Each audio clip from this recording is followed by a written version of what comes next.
नमस्कार दोस्तों, स्वागत है आपका हमारे YouTube चैनल फ्री एजुकेशन में। दोस्तों आज के इस वीडियो में हम जीके जीएस के मोस्ट इंपॉर्टेंट क्वेश्चन को डिस्कस करने वाले हैं। देखो दोस्तों, जितने भी क्वेश्चन मैंने इस वीडियो लेक्चर में ऐड किए हैं सारे के सारे क्वेश्चन इंपॉर्टेंट और अच्छे लेवल के क्वेश्चन हैं। और दोस्तों सभी क्वेश्चन को हम बिल्कुल डिटेल में विथ एक्स्ट्रा फैक्ट के साथ में डिस्कस करेंगे। तो चलिए दोस्तों शुरुआत कर लेते हैं नंबर फर्स्ट क्वेश्चन से। पहला हमारा क्वेश्चन है, महाद या फिर महाड़ सत्याग्रह का नेतृत्व किसने किया था। दोस्तों यदि आपको पहले से किसी क्वेश्चन का आंसर पता है तो वीडियो को पॉज करके अपना आंसर भी लगा सकते हैं। तो दोस्तों जो महाद या फिर कई बार महाड़ भी लिखा आता है, तो इस सत्याग्रह का जो नेतृत्व है ये डॉक्टर साहब बी.आर. अम्बेडकर ने किया था। वी ऑप्शन सही हो जाएगा। दोस्तों ये सत्याग्रह कब हुआ था, तो ये सत्याग्रह हुआ था 1927 में, ठीक है। और महाराष्ट्र के महाड़ शहर में ये सत्याग्रह हुआ था और ये अछूत समुदायों को शहर के तालाब से पानी लेने के अधिकार दिलाने के लिए शुरू किया गया था, ठीक है। और देखो दोस्तों, ये जो महाड़ नामक शहर है ये कहाँ पर स्थित है, तो ये जो है ये महाराष्ट्र के रायगढ़ जिले के महाड़ नामक स्थान पर स्थित है। और दोस्तों एक और क्वेश्चन पूछा जाता है कि पीने के पानी के लिए सत्याग्रह करने वाले प्रथम और एकमात्र सत्याग्रही कौन थे। तो पीने के पानी के लिए सत्याग्रह करने वाले प्रथम और अभी तक एकमात्र सत्याग्रही हुए हैं डॉक्टर साहब बी.आर. अम्बेडकर। याद रखना है आपको, काफी अच्छा क्वेश्चन है। नेक्स्ट क्वेश्चन की हम बात करेंगे दोस्तों, तो वेस्ट चेस्टर कप निम्न में से किस खेल से संबंधित है। दोस्तों जो वेस्ट चेस्टर कप है ये संबंधित है पोलो खेल से। सी ऑप्शन सही हो जाएगा। इंपॉर्टेंट फैक्टों की हम बात करेंगे तो देखो दोस्तों, जो अंतर्राष्ट्रीय पोलो कप है इसको ही न्यूपोर्ट कप और इसको ही वेस्ट चेस्टर कप के नाम से जाना जाता है, ठीक है। और ये किससे संबंधित है, तो ये पोलो से संबंधित है। और देखो दोस्तों जो पोलो है यह एक खेल है और इसको घोड़ों पर बैठकर खेला जाता है और इसमें जो सामने वाली टीम होती है, ठीक है, तो उसके अपोजिट में हमें गोल करना होता है। नेक्स्ट क्वेश्चन है, भारत में किसके जन्म दिवस को देश प्रेम दिवस के रूप में मनाया जाता है। तो देखो दोस्तों, सुभाष चंद्र बोस के जन्म दिवस को देश प्रेम दिवस के रूप में मनाया जाता है। और फैक्टों की हम बात कर लेते हैं तो दोस्तों 23 जनवरी को सुभाष चंद्र बोस की जयंती होती है और इनकी जयंती पर ही देश प्रेम दिवस मनाया जाता है। सुभाष चंद्र बोस आप लोग जानते होंगे ये कौन थे, तो ये इंडियन फ्रीडम फाइटर थे, यानी कि एक भारतीय स्वतंत्रता सेनानी थे और इनको नेताजी के उपनाम से जाना जाता है। और दोस्तों एक और इम्पोर्टेंट फैक्ट याद रखना है कि सुभाष चंद्र बोस भारतीय राष्ट्रीय कांग्रेस के पहले निर्वाचित अध्यक्ष थे, ठीक है। इनको कब अध्यक्ष निर्वाचित किया गया था, तो कांग्रेस का त्रिपुरा अधिवेशन हुआ था 1939 में। इसी अधिवेशन में इनको निर्वाचित किया गया था, ठीक है। इनका प्रसिद्ध नारा क्या था, तो तुम मुझे खून दो मैं तुम्हें आजादी दूंगा, ये इनका प्रसिद्ध नारा था। नेक्स्ट क्वेश्चन है, संविधान संशोधन करने की प्रक्रिया किस देश के संविधान से ली गई है। तो दोस्तों संविधान में संशोधन करने की जो प्रक्रिया है ये ली गई है दक्षिण अफ्रीका देश के संविधान से। डी ऑप्शन सही हो जाएगा। और दोस्तों संविधान में संशोधन करने की प्रक्रिया का जो उल्लेख है ये हमारे भारतीय संविधान के अनुच्छेद 368 में किया गया है, ये भी आपको याद रखना है। नेक्स्ट क्वेश्चन, यदि दोस्तों इसमें हम बात करें कि जो ब्रिटेन यहाँ पर लिखा हुआ है नंबर ए पे, तो इससे क्या लिया गया है, इससे ली गई है एकल नागरिकता की अवधारणा, ठीक है। एकल नागरिकता ब्रिटेन से ली गई है। अमेरिका से क्या लिए गए हैं, मूल अधिकार लिए गए हैं। रूस से क्या लिए गए हैं, तो दोस्तों मूल कर्तव्य जो हैं ये रूस से लिए गए हैं। और दक्षिण अफ्रीका से संविधान में संशोधन करने की प्रक्रिया ली गई है। नेक्स्ट क्वेश्चन है, भारत में संविधान संशोधन करने का अधिकार किसे दिया गया है। तो दोस्तों भारत में संविधान संशोधन करने का जो अधिकार है ये संसद के पास में है। ए ऑप्शन सही हो जाएगा। नेक्स्ट क्वेश्चन की यदि हम बात करें, नेक्स्ट क्वेश्चन में पूछा गया है भारत के संविधान में पहली बार संशोधन कब किया गया। तो दोस्तों भारत के संविधान में पहली बार संशोधन किया गया था 1951 में। प्रथम संविधान संशोधन कब किया गया था, 1951 में किया गया था। और इसके द्वारा 9वीं अनुसूची जोड़ी गई थी, ठीक है। और दोस्तों जो 9वीं अनुसूची है ये किससे संबंधित है, तो ये भूमि सुधार कानून से संबंधित है। नेक्स्ट क्वेश्चन की यदि हम बात करें, किस आंदोलन के दौरान सरदार पटेल को सरदार की उपाधि दी गई थी। तो देखो दोस्तों बारदौली सत्याग्रह हुआ था, ठीक है। बारदौली सत्याग्रह आपको मैं बता दूं कब हुआ था, तो ये 1928 में हुआ था। और ये कहाँ पर हुआ था, तो ये गुजरात में हुआ था, ठीक है। और दोस्तों ये एक प्रमुख किसान आंदोलन था, इसका नेतृत्व किसने किया था, तो वल्लभ भाई पटेल ने इसका नेतृत्व किया था, ठीक है। और इसी की सफलता के बाद में पटेल साहब को सरदार की उपाधि भी दी गई थी, ठीक है। तो याद रखना, बारदौली सत्याग्रह के बाद में सरदार पटेल को सरदार की उपाधि दी गई थी। नेक्स्ट क्वेश्चन की यदि हम बात करें, इसी क्रम में क्वेश्चन पूछा गया है, किसने वल्लभ भाई पटेल को सरदार की उपाधि दी थी। दोस्तों वल्लभ भाई पटेल को सरदार की उपाधि किसने दी थी, तो जो बारदौली की महिलाएं थी, मैंने आपको बताया है कि बारदौली सत्याग्रह 1928 में गुजरात में हुआ था, ठीक है। उसकी सफलता के बाद में इनको सरदार की उपाधि दी गई थी।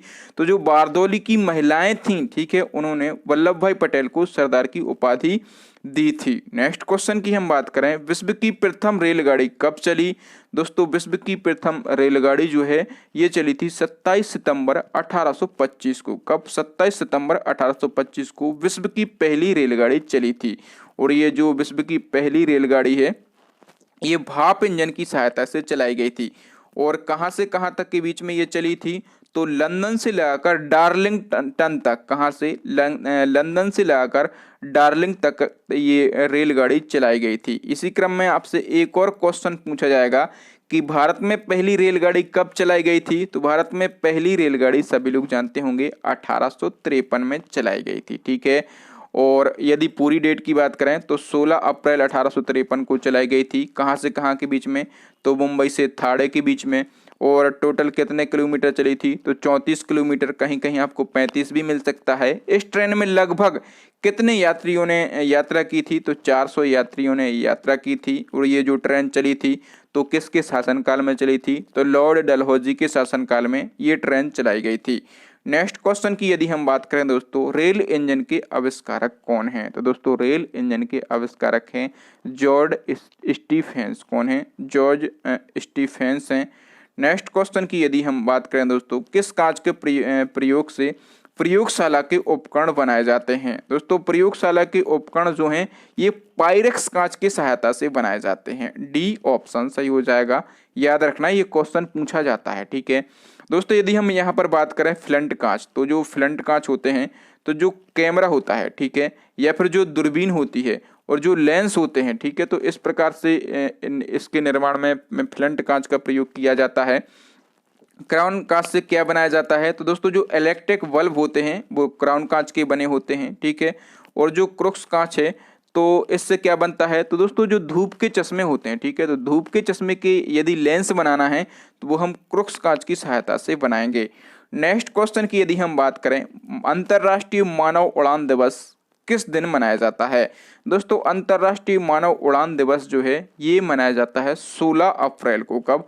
12 अप्रैल को ये मनाया जाता है। डी ऑप्शन सही हो जाएगा, ठीक है। देखिए दोस्तों मैं आपको बता दूं कि संयुक्त राष्ट्र महासभा ने 2011 में, कब? 2011 में 12 अप्रैल को अंतर्राष्ट्रीय मानव उड़ान दिवस के रूप में घोषित किया था, ठीक है। ये 12 अप्रैल को क्यों घोषित किया था, क्योंकि दोस्तों 12 अप्रैल 1961 को, ये कहानी आपको, ये थीम आपको याद होना चाहिए, 12 अप्रैल 1959 को पहली मानव अंतरिक्ष उड़ान भरी गई थी। और पहली मानव अंतरिक्ष उड़ान ये किसने भरी थी, ये आपको पता होना चाहिए, ये यूरी गागरिन के द्वारा भरी गई थी, ठीक है। और दोस्तों यूरी गागरिन ये किस देश के हैं ये भी पूछा जाता है, तो दोस्तों ये रूस देश के हैं, ठीक है।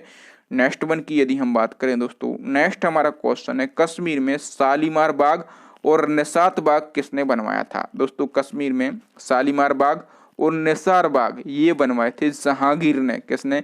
जहांगीर ने बनवाए थे। और दोस्तों इन दोनों बागों को जहांगीर ने अपनी पत्नी मेहरुन्निसा के लिए बनवाया था, ठीक है। इनकी पत्नी का क्या नाम था, तो मेहरुन्निसा इनकी पत्नी का नाम था। और दोस्तों जो मेहरुन्निसा हैं इनको जहांगीर ने, किसने? जहांगीर ने नूर महल और नूर जहां की उपाधि दी थी। तो याद रखना मेहरुन्निसा को नूर महल और नूरजहां की उपाधि किसने दी थी? जहांगीर ने दी थी। नेक्स्ट क्वेश्चन है, किस पर्वत को 5 ट्रेजर्स ऑफ ग्रेट स्नो कहा जाता है। तो दोस्तों अपना आंसर लगाएं फटाफट से। तो देखो दोस्तों 5 ट्रेजर्स ऑफ ग्रेट स्नो ये किसको कहा जाता है, तो कंचनजंगा को कहा जाता है। सी ऑप्शन सही हो जाएगा।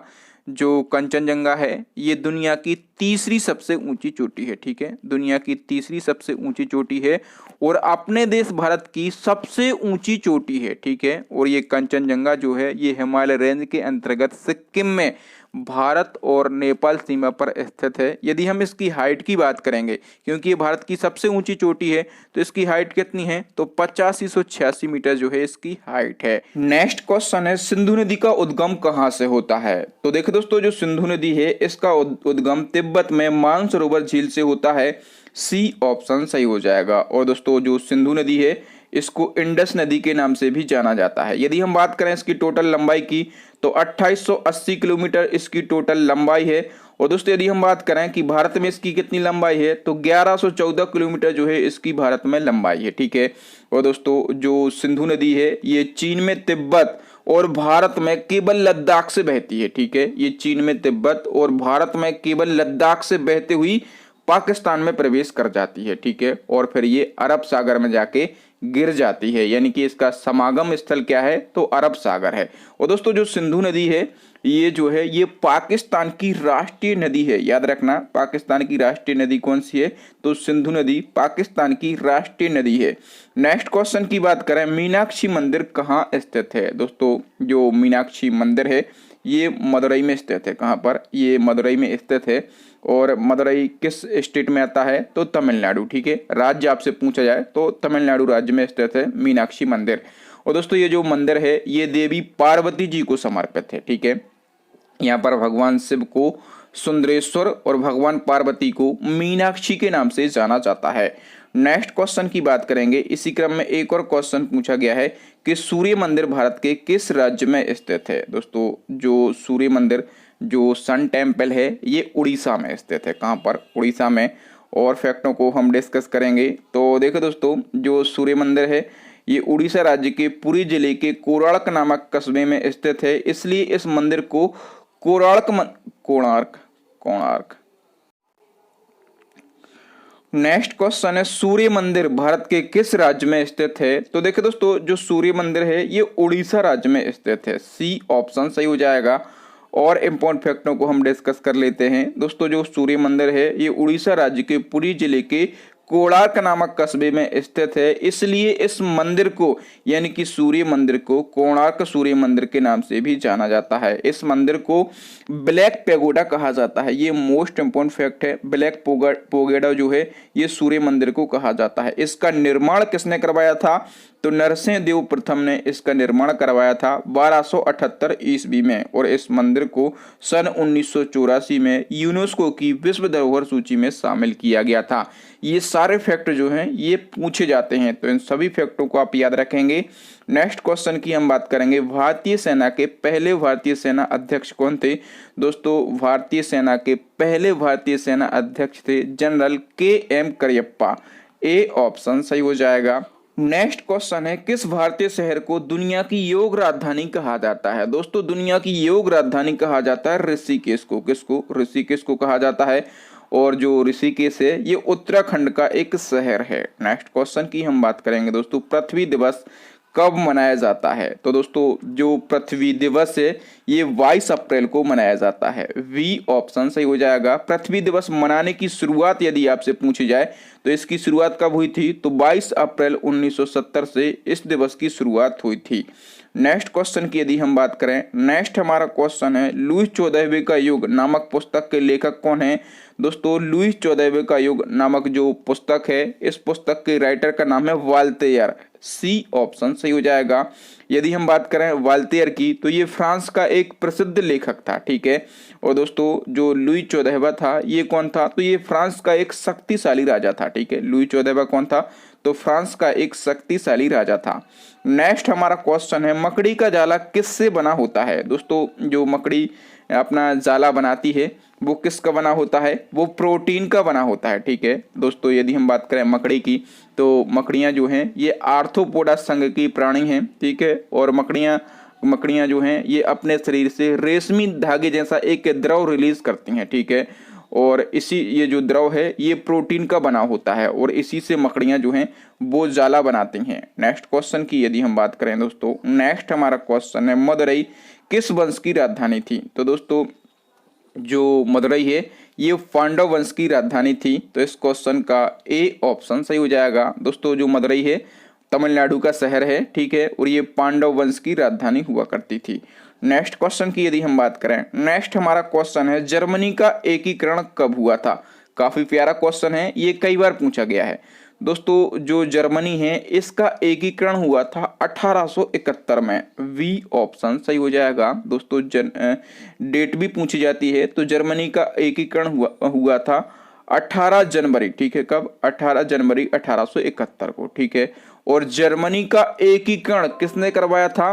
तो बिस्मार्क ने करवाया था। बिस्मार्क जो है एक शक्तिशाली राजा था, कहाँ का? जर्मनी का, ठीक है। उसने जर्मनी का एकीकरण करवाया था, ठीक है। इसी प्रकार से अपने जो सरदार वल्लभ भाई पटेल हैं उन्होंने भारत का एकीकरण करवाया था, ठीक है। तो क्वेश्चन पता है क्या पूछा जाता है?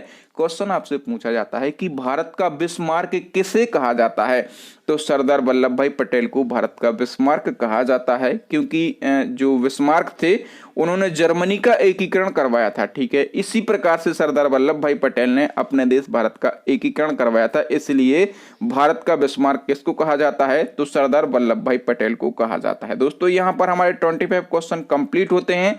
आपने कितने क्वेश्चन का सही आंसर दिया, अपना स्कोर कमेंट बॉक्स में कमेंट करके हमारे साथ शेयर जरूर कीजिए। अब नेक्स्ट एंड लास्ट क्वेश्चन है आपके लिए, चैलेंजिंग क्वेश्चन है, जिसका आंसर आपको कमेंट करके कमेंट बॉक्स में बताना है। पंचायती राज भारत में सबसे पहले कहां आरंभ हुआ था? ठीक है, आपके लिए 4 ऑप्शन है। और दोस्तों पंचायती राज के बारे में आप जितने भी फैक्ट जानते हैं सभी फैक्ट आप कमेंट बॉक्स में कमेंट करके जरूर बताएं।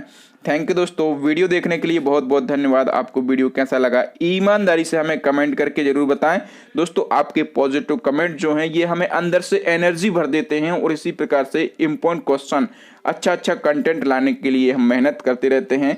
और दोस्तों वीडियो को लाइक करें, लाइक से हम पॉजिटिव थिंक रखते हैं, और अपने दोस्तों के साथ में इस वीडियो को शेयर करें। जो न्यू स्टूडेंट हमारे चैनल को पहली बार देख रहे हैं, वीडियो को पहली बार देख रहे हैं, वो चैनल को सब्सक्राइब करने के साथ साथ बेल आइकन जरूर दबा लें, ताकि इसी प्रकार का अच्छा और इम्पोर्टेंट वीडियो आप मिस ना कर पाएँ, सबसे पहले वो वीडियो आप देख पाएँ। और दोस्तों इसी प्रकार के और वीडियो देखने के लिए आप हमारी प्लेलिस्ट को विजिट कर सकते हैं। प्लेलिस्ट की लिंक आपको यहाँ पर आई बटन में मिल जाएगी, या फिर नीचे डिस्क्रिप्शन में मिल जाएगी, या फिर दोस्तों अभी आपको स्क्रीन पर 3 महत्वपूर्ण वीडियो दिख रहे होंगे, इन वीडियोस को जरूर देख लें। थैंक यू दोस्तों, राम राम, दुआ सलाम, मिलते हैं अगले वीडियो में। तब तक के लिए जय हिंद, जय भारत, वंदे मातरम।